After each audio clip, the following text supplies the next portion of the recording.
Thank you to President Bergeron, and blessed evening to everyone participating in this convocation. My purpose this evening is to, 1, share a Tupac poem, 2, have us think about where we fit into the parts of the poem, and 3, how the poem ties to our own individual development, a liberal arts education, and our futures. The discipline of human development is the study of how and why people change over time, with the goal of examining all parts of a person's life, our past, present, and the trajectory of our future. It includes examination of our physical, cognitive, psychosocial, and spiritual, if it individually applies, as well as the interaction of all of the environmental systems and various contexts that surround us, including but not limited to the economic, the medical, the psychological, historical, etc. Most importantly, it examines the potential resources that can be engaged in order to help improve our developmental path. It's a very multidisciplinary field that here at Connecticut College is nestled within the interdisciplinary tradition of liberal arts colleges and education. So thinking about human developmental processes, interdisciplinary liberal arts, and Tupac Shakur is like normal stuff here. One thing that I have come to appreciate is a concept that I learned from a 1994 book by M. Shuja called Too Much Schooling, Too Little Education, A Paradox of Black Life in White Societies. Shuja argues that schooling is a form of learning that helps to maintain the status quo. It is a form of learning often imposed on Black, brown, and indigenous bodies that encourages the perpetuation of systems of oppression that, for example, keep the poor poor and the rich rich. It also is one of the many ways that our nation continues to have stronger than ever problems with health disparities, racism, violence, police brutality, the preschool to prison pipeline, mass child detention camps, among many other social oppressions. Unlike schooling, however, education is a form of learning that insists on interrupting the status quo. Its purpose is to emancipate so that people can have a voice to resist oppression and hopefully live more empowered lives. Education encourages questioning and engaging others while also demanding change in the policies and social structures that hinder healthy living. This concept of schooling versus education caused a gradual shift in my teaching over the years. For many, growth over time has been like a rosebush seedling trying to push its way through only a tiny crack within a long stretch of concrete. This is a concept that I learned through the poetry of Tupac Shakur. Although Tupac Shakur was a prolific rapper, he also was a teen poet with volumes of poems, most of which were written between the ages of 15 and 19. Tragically, Tupac died in 1996 at the age of 25, although he lived 5 years longer than he expected. He was convinced that the systemic conditions and violence surrounding him would kill him at an earlier age. Ironically, I used to think very stereotypically about Tupac until a beloved teenager educated me on who Tupac really was. I'm no poetry scholar, but I found myself captivated by Tupac's poetry and surprised to discover his teen ideals of gender, equality, feminism, faith in God, social justice, anti-drug abuse, and Tupac's Rose poem goes like this. Did you hear? Did you hear about the rose that grew from a crack in the concrete? Proving nature's laws wrong, it learned to walk without having feet. Funny it seems, but by keeping its dreams, it learned to breathe fresh air. Long live the rose that grew from concrete when no one else even cared. I would like to take a few moments to talk about the rose, the concrete and its cracks, and the air or lack thereof. So first, there's the rose. It's an extraordinary image, a tiny, delicate plant or flower pressing and pushing so fervently to obtain fresh air that it pushes itself through a crack in concrete. However, with such extraordinary pushing can come burdens, even precarities and catastrophes that other people may not seem to face as often or even notice. Imagine the amount of work to push through this crack and the danger of being trampled on in the process by people who may not even grasp one's presence nor potential, and most importantly, one's right to be there. No doubt there are a bazillion interpretations, but thinking developmentally is my go-to, of course. Then the concrete. I see this very vulnerable plant growing underneath an extremely oppressive, hard environmental structure. I want to know who put that monstrosity of a structure there, who mandated it, who did the labor for minimum wage to build it, if they were paid at all, and who is benefiting from its presence. How were whole communities, whole tribes, even nations removed in order to make room for this structure? On whose backs has the concrete been poured, and what are the impacts of this even today? Why does any rose still have to push through concrete for the hope of growing to live a safe, prosperous, and fulfilled life?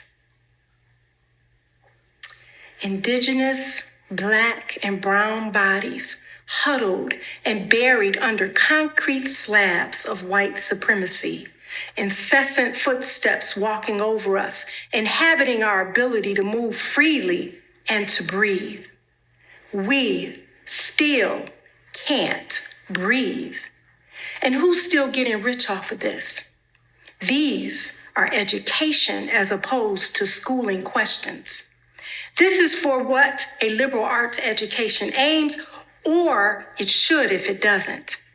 I want my students to go out into the world with eyes wide open, trying to figure out how they can question, challenge, partner, and collaborate in order to break up some concrete and restructure things so that everyone has an equitable chance in life. Then there's the crack in the concrete. Poet and songwriter Leonard Cohen once wrote, "Ring the bells that still can ring. Forget your perfect offering. There is a crack in everything. That's how the light gets in." Thus, the crack may represent brokenness and imperfection to some, but to others, it may represent light, air, opportunity, and hope. Then there's the lack of air. We can consider that airlessness keeps people from breathing right, if at all, when living under poured concrete or heavy systemic structures. A lack of air may represent additional forms of inequitable, oppressive, exploitive, and violent practices, all of which can kill us. And then the dirt. In order for the rose to grow, there has to be some dirt somewhere. Dirt represents earth, nutrients, sustainability, strength, land, blackness, Black pride. Thus, figuratively, under the concrete are the people, the communities who have been oppressed by all of the social structures that disproportionately have hindered Black, brown, and indigenous bodies. That invisible dirt where that rose is growing represents some of the strongest transplanted nations, tribes, and involuntary immigrants to ever exist on this earth. We are those whose labor and strength built this country, and we yet still hold the nation up. And we've tended to be a forgiving and loving people. Somehow we haven't burnt much down nor shot up hardly anything if you consider all done to us. If Black folks retaliated for all done against us during these 500 or so years, this whole country and everything in it would have burned down hundreds of years ago.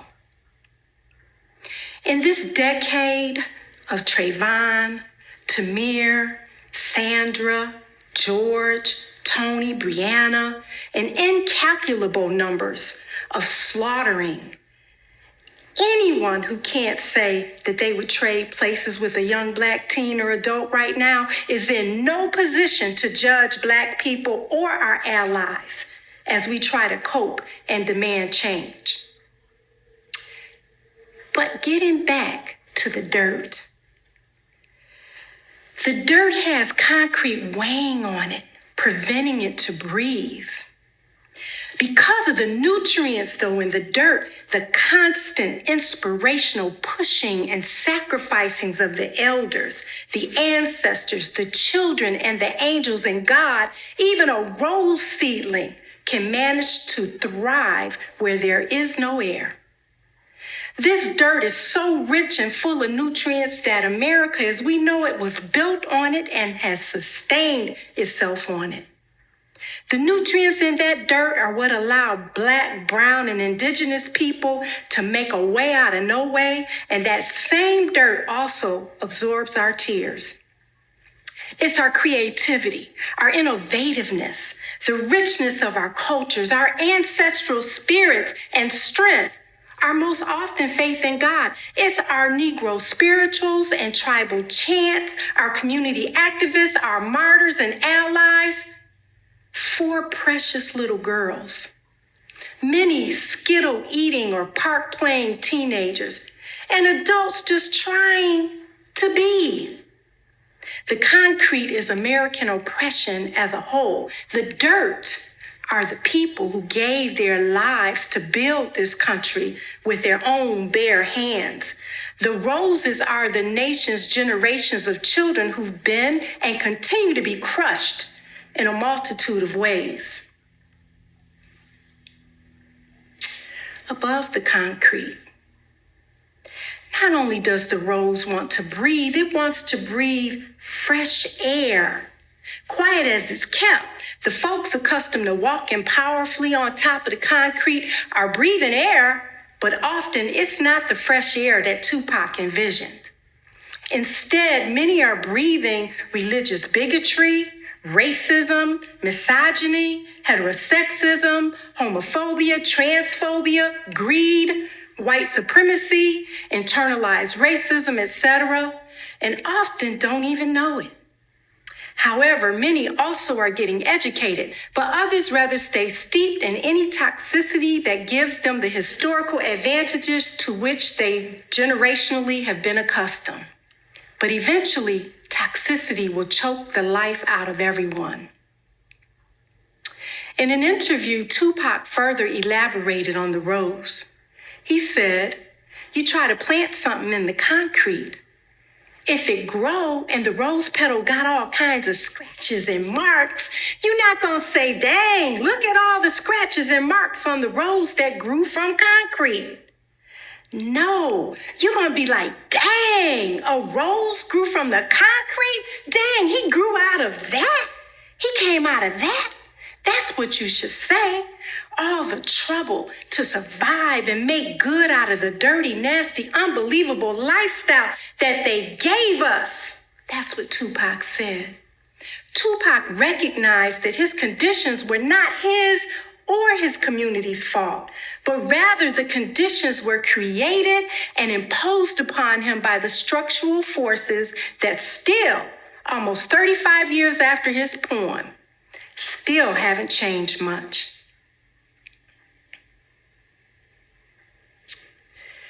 Now, you might be asking yourself, where am I in this scenario? Am I a rosebush seedling? Am I the concrete benefiting on the backs of others with no debts to nor appreciation of that? Am I the richness of the resources that inspire and push the rose up as it struggles to find its way through tiny cracks? Am I fresh air, that is, someone who has the benefit of being on the other side, but also hopefully serving or partnering as a restorative ally who fights to change oppressive structures? Or am I the polluted air of racism, sexism, heterosexism, and exploitation? Which ones am I, and to whom do I owe gratitude and commitment? To whom do I owe remediation, reparations, and or restoration for unearned privileges and benefits that I and or my loved ones, my community and society enjoy on the daily at someone else's or their descendants' cost?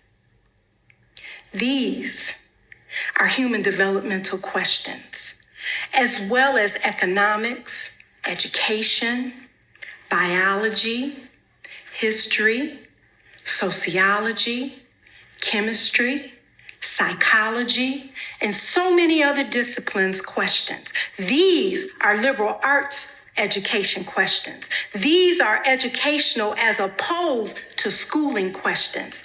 This is learning at Connecticut College, and if it isn't, it needs to be, because people unnecessarily are dying even as I am speaking.